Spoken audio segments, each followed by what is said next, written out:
Bismillah dulu. Assalamualaikum warahmatullahi wabarakatuh. Waalaikumsalam Waalaikumsalam warahmatullahi warahmatullahi wabarakatuh. wabarakatuh.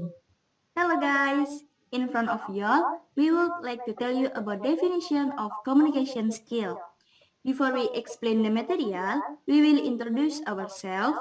My name is Sylvia Miftafiana, and my first partner is Ira Nuari Putri.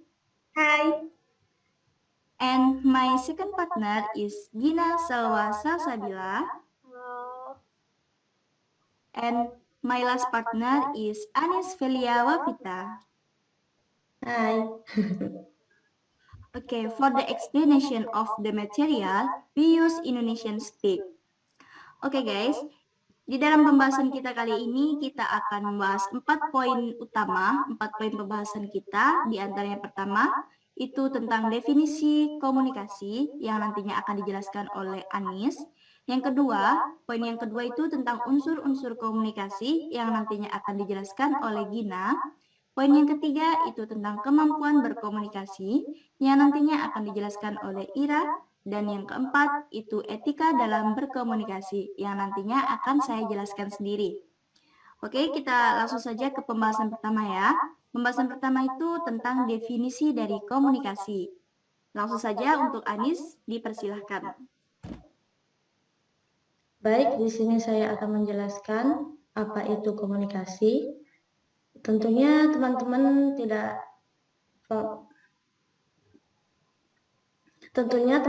tidak asing lagi dengan kata komunikasi. Sebelum saya menjelaskan, mungkin teman-teman mempunyai pendapat apa itu komunikasi. Menurut saya nih, komunikasi itu adalah proses pengiriman dan penerimaan pesan atau berita antara dua orang atau lebih, sehingga pesan atau berita yang dimaksud itu dapat disampaikan dan dipahami. Kalau menurut saya, komunikasi itu penyampaian pesan yang dilakukan oleh komunikator untuk komunikasi.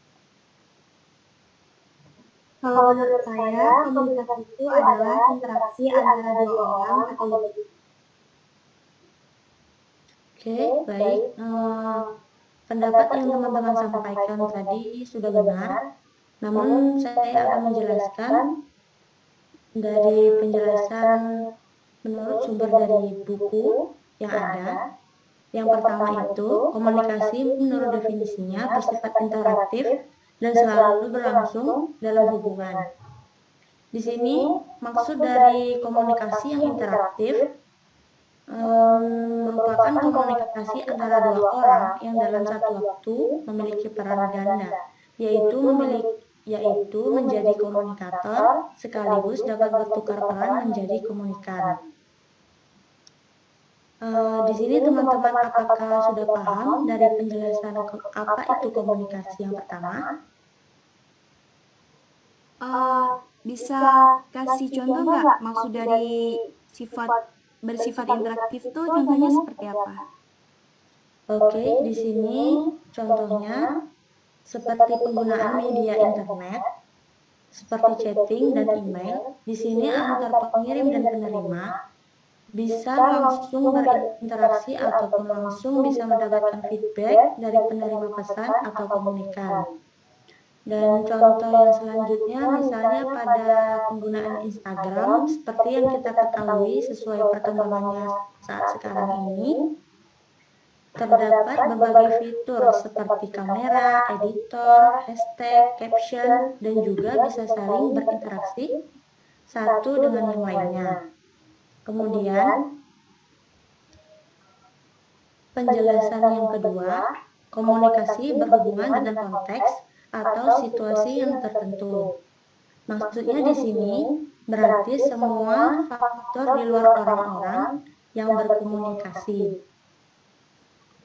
Baiklah, kemudian penjelasan yang selanjutnya akan dilanjutkan oleh teman saya, yaitu Gina Salsabila. Terima kasih kepada Anis. Nah, baiklah teman-teman, di sini saya akan menjelaskan tentang unsur-unsur dari komunikasi. Nah, unsur dari komunikasi ini ada 5. Yang pertama itu adanya komunikator. Dalam proses komunikasi, komunikator ini memiliki peranan penting, karena mengerti atau tidaknya lawan bicara itu tergantung dari cara penyampaian si komunikator.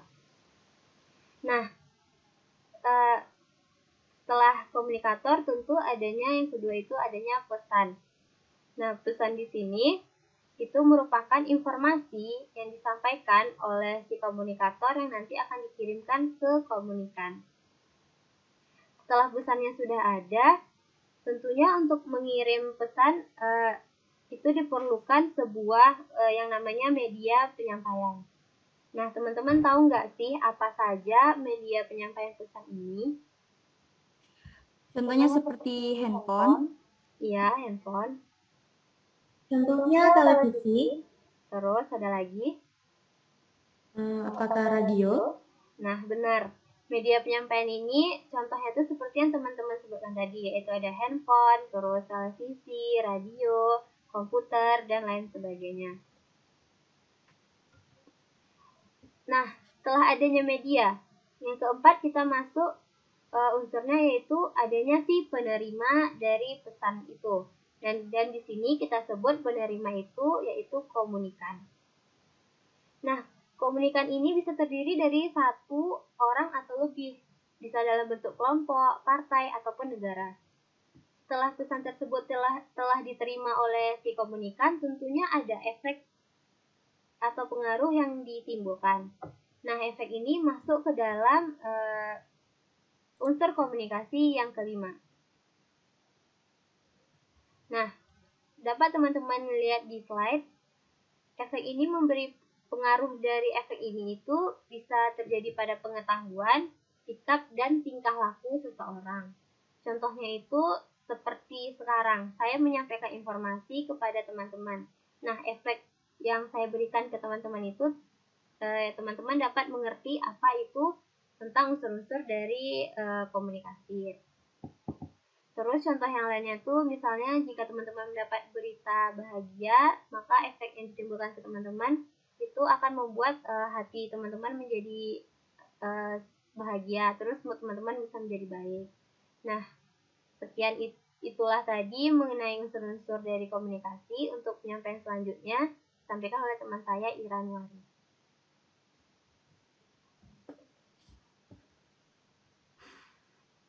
Baiklah, saya akan menjelaskan tentang communication skills. Nah, sebelum saya menjelaskannya, apakah teman-teman tahu apa itu communication skills? menurut saya, communication skill itu suatu keahlian komunikasi di mana kita bisa berkomunikasi atau bisa berbicara di depan publik atau suatu kemampuan berbicara di depan publik. Kalau menurut saya, komunikasi skill itu kemampuan seseorang dalam menyampaikan gagasannya dengan jelas di depan orang ramai.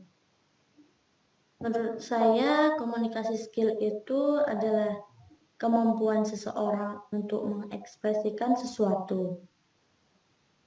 Nah, pendapat teman-teman semua sudah pada benar. Nah, saya akan menyimpulkan apa itu communication skills, yaitu kemampuan untuk mengekspresikan pemikiran, perasaan, keinginan melalui komunikasi verbal ataupun non-verbal untuk mendapat pengertian dari orang lain. Nah, di communication skills ini ada meta communication, aturan, dan habitus. Nah, melalui pengalaman hidup di lingkungan sosial, kita belajar berbagai isyarat dan perilaku. Menurut para ahli yang bernama Wazlawi, berpendapat bahwa meskipun kita berkomunikasi semua waktu, kita memiliki sedikit kesadaran akan aturan komunikatif yang kita terapkan. Mereka memberikan bentuk komunikasi khusus tentang komunikasi ini dengan nama metakomunikasi, yang menunjukkan bahwa mereka mengambil pandangan luas dari proses. Nah, keterampilan komunikasi yang muncul secara alami adalah ekspresi dari habitus, yaitu kita gunakan sepanjang waktu dalam menavigasi kehidupan dan hubungan kita di berbagai macam lingkungan, di rumah kita, dengan teman-teman kita, di sekolah, ataupun di tempat kerja. Konsep metakomunikasi membantu kita untuk memahami dan menganalisis pola apa yang terjadi, dan merevisi perilaku kita sebagai tanggapan. Nah, yang kedua, ada komunikasi dalam konteks. Nah, komunikasi tidak berlangsung dalam ruang hampa, melainkan dalam konteks atau situasi tertentu yang terdiri dari beberapa aspek. Yang pertama, ada aspek bersifat fisik, yaitu ada iklim, cuaca, suhu udara, bentuk ruangan, warna dinding, penataan tempat duduk, jumlah peserta komunikasi, dan alat untuk menyampaikan pesan. Yang kedua, ada aspek bersifat psikologis. Yang pertama ada sikap, kecenderungan, prasangka, dan emosi para peserta komunikasi. Dan yang ketiga, aspek bersifat sosial. Ada norma kelompok, nilai sosial, dan karakteristik budaya. Dan yang terakhir, ada aspek bersifat waktu, di mana ada kapan berkomunikasi seperti hari apa, jam berapa, pagi, siang, sore, ataupun malam. Nah, teman-teman udah pada ngerti tentang communication skills? Udah. Nah, selanjutnya akan dijelaskan oleh Sylvia Miftafiana. Baiklah, terima kasih atas waktunya Ira. Di sini saya akan menjelaskan bagian poin tentang etika berkomunikasi. Nah, apa sih tujuan etika berkomunikasi? Tujuan etika berkomunikasi ini agar menciptakan suatu komunikasi yang positif. Nah, maksud dari komunikasi yang positif itu apa? Maksud dari komunikasi yang positif itu ketika kita berbicara atau bercerita dengan lawan bicara kita tidak membuat perasaan lawan bicara kita menjadi tersinggung atau marah karena ucapan dan perkataan kita. Jadi perlu adanya etika berkomunikasi. Agar tetap terjaganya komunikasi yang positif, kita perlu menerapkan etika dalam berkomunikasi. Etika komunikasi ini sangat berpengaruh di kehidupan manusia, yang merupakan panduan bagi manusia dalam berkomunikasi atau bertingkah laku di kehidupan sehari-hari. Di dalam komunikasi, terdapat komunikator dan komunikan yang harus saling menghargai satu sama lain agar terjalinnya komunikasi yang efektif. Sejauh ini, teman-teman, apakah sudah melakukan komunikasi yang efektif? Alhamdulillah sudah. Alhamdulillah sudah. Jadi sudah pasti teman-teman bisa menerapkan etika dalam berkomunikasi kan? Alhamdulillah. Poin-poin dalam etika berkomunikasi itu ada beberapa poin. Di antara yang pertama itu menjaga ucapan.